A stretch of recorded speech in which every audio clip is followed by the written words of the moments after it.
Today we're cooking Texas barbecued chicken. Smoky, tasty, and juicy. We're gonna get that chicken on the grill, but first let's go back and see how I set up the fire. Guys, fire is very important. Good fire means good meat. Bad fire, bad meat. So take care of your fire. If you don't do anything else, have a good fire. Got about a half a chimney full of charcoal left. You can see I got busy and it actually caught everything on fire. I like to start off with oak. Oak gives me a better cold bed. Yeah, here in Texas, we do enjoy mesquite, but mesquite doesn't give you a cold bed as good as oak does. So start off with oak. I'm about a 60, 40, 70, 30 oak to mesquite.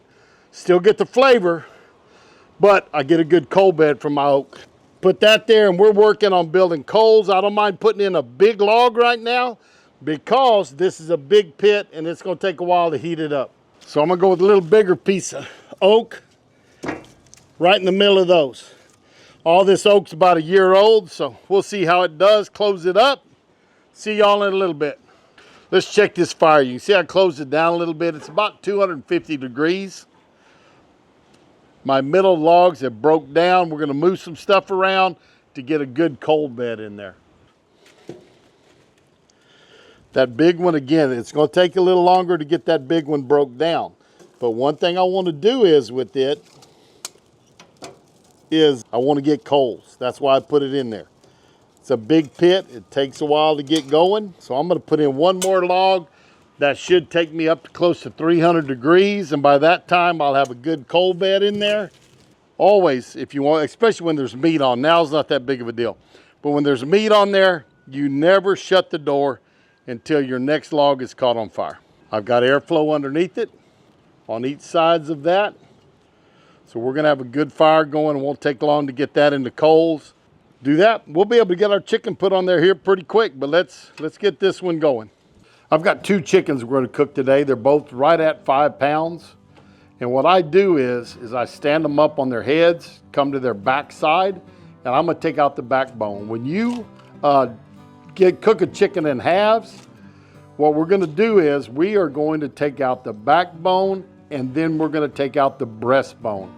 And what that's gonna do is help both sides of this chicken cook at the same time. You can see, here's our kill bone or our breastbone, pushing down on it, broke it loose. But I'm gonna kind of cut up underneath that kill bone there, breastbone, and take it straight down and try to get all the meat off of that bone. Come up here, cut through my wishbone. There we have it. Now I'm gonna take out my breastbone, all right? Cut right here, down the other side of that bone, through the cartilage area of it, break it. See if it's gonna break off. It's not wanting to break off, so we'll just cut through it again. Underneath that bone. And we don't wanna leave any meat on this bone, all right? So we did a pretty good job of it. That bird, other than maybe cleaning up some of this loose of the innards in it, we get those off there. It's ready to go. Any loose fat comes off, any whole lot of extra skin. Not a competition trim, guys. Backyard barbecue trim. And remember, we're doing it Texas style, so that's it. I'll get this other one done, then I'll get right back with you. Does not take much mustard for a binder. I like to use a mustard binder. I do have a video of different binders that I tested out. Y'all might want to see that. I'll put a link for it down below so y'all can watch it. It's one of my older videos, but it's a good video. And it tells you which binder came out on top of the ones I tested. So a little mustard there. Again, does not take much at all. If you set them in the refrigerator for a while and uncovered, that's a great way for them to dry. I didn't do that today, but that will work to dry them off. Basic seasoning. SPG, the salt, pepper, garlic from Kosmos. It's a good combination here. And I'm just gonna get a nice coating on here. It's got plenty of pepper. And if y'all have ever studied much about Texas barbecue, you know we do like our pepper. I'm gonna lift up this skin and get the back side of that leg.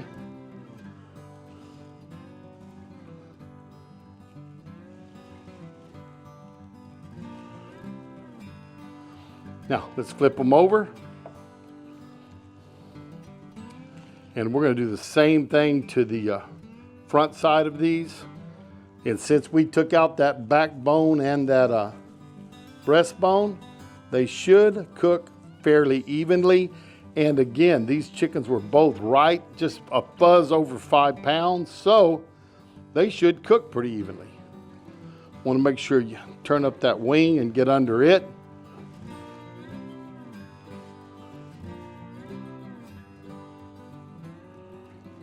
That's how they look. Nothing wrong with that. We'll get them out there, get them on the pit. Let's go check our fire. If it's ready, about 275 to 300 is a good temperature to cook chicken. We're gonna get these birds on there. Nice 275-degree pit. And I'm gonna pick them up and I'm gonna put them with the dark meat toward the fire. Dark meat will handle the heat much better than the white. So that's why it goes toward the fire. I have my tuning plates in this Lone Star grill. Helps it even out the temperature.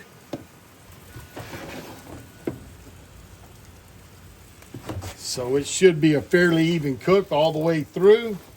We have nice smoke, we have oak, we have mesquite.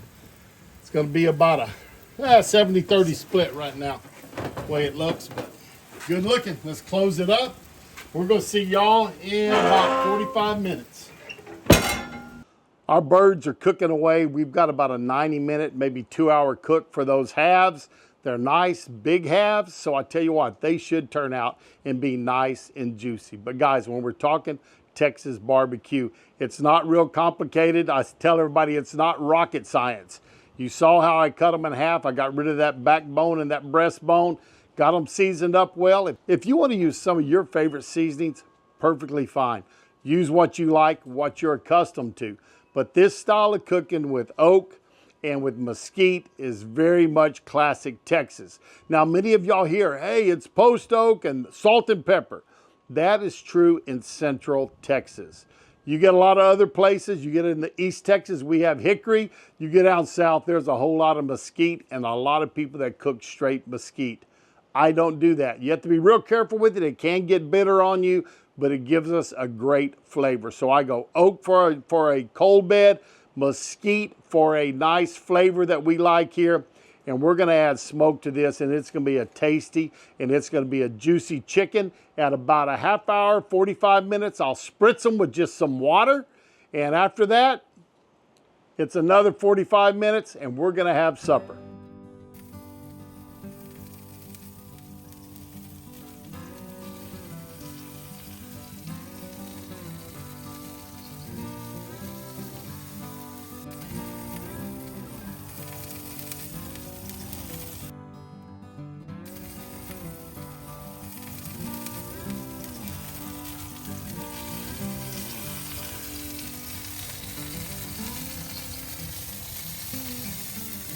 If you're gonna sauce, this is the time to do it right now. You do not want to sauce at the beginning. You don't want to sauce too early because these birds, they most definitely will burn with this sugary sauce on there. I'm gonna sauce 2 and I'm gonna leave 2 unsauced. And this is just my barbecue sauce. Use the one you want. I don't want them thick and sloppy. I want them with a nice, more of a glaze on them. Warm your sauce up where it flows across them or thin it with water, guys. That's pretty. We're gonna let it work on there. Take this one off. I'm gonna pull that one off. And we're just gonna leave these on there long enough that the sauce will set. Saucing is not to cover up mistakes, guys. What saucing is for is to enhance your experience and enhance the flavor of that bird or that meat, whatever you're cooking. So I did use my Chipotle barbecue sauce. It's a very good one I'm proud of. Hopefully we'll be selling that before very long and you'll be able to get it from us here and order it. But I have 2 without sauce. I have 2 with sauce. I have guests ready to go in about, oh, I'd say 20 minutes. I'm going to give these 10 minutes to rest. We'll slice these up, let you see them, and see exactly what we think about these Texas-style barbecue chickens we cooked for you today. I bet you're going to like the results. Couple with sauce, couple without. They are looking pretty. You know, guys, you can go in and twist a leg, and they have all different ways to do it, but it's hard to beat a good thermometer. I have a chef's temp here that I use all the time. Works good. If you're interested, send the link below. But move these sauce birds over and let's check one of these unsauced ones. Been sitting a while. See what it looks like on the inside. They look pretty. They are cooked all the way through. Just look at that bird. Juice running out. Of course, the thigh is not hard to do. I always wonder how the breast looks. So let's come in here and slice this and see what happens. Down in here, guys, that is a nice bird. We have moisture throughout it. Look at that. There you go. You can see it running out. We have not dried it out. We took these. We're in the 150, upper 150s, 161. We pulled them then, and they look pretty. Set that back together. Move it over to the side, and we'll look at one of these sauce birds.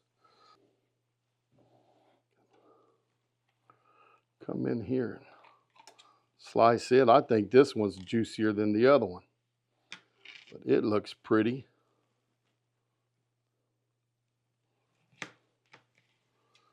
There it is. Nice, nice meat. It hasn't rested. He's been resting, about 15, 20 minutes. He's been resting about 10. So still warm, but it looks good. Let's see how the breasts turned out. These are on there a little bit longer, so we'll see what happened with them. Slice it. Open it up, and folks, if you'll look at that, that is a beautiful, beautiful moist bird.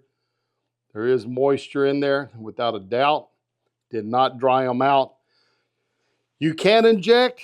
I like doing that. You can brine. I like doing that. But this just goes to show you, if you take your time, you do it right, you can get great barbecued chicken without brining or injecting, and it still be smoky, tasty, and juicy. We know it's juicy. We know it's smoky. Let's check the taste. I'm going to slice off a piece for me to sample. That is pretty. And I tell you what, guys, this thing is, look here. Here we go. Barbecue sauce and all.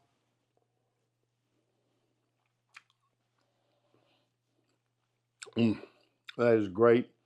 My Texas barbecue sauce is tremendous. Very, very good chicken. Let's try the unsauced one. And let's do a leg on it. Did the breast on that one. We'll do the leg here. So again, a nice moist leg. Much easier to get than the breast, but we're going to give it a try, see how the skin does.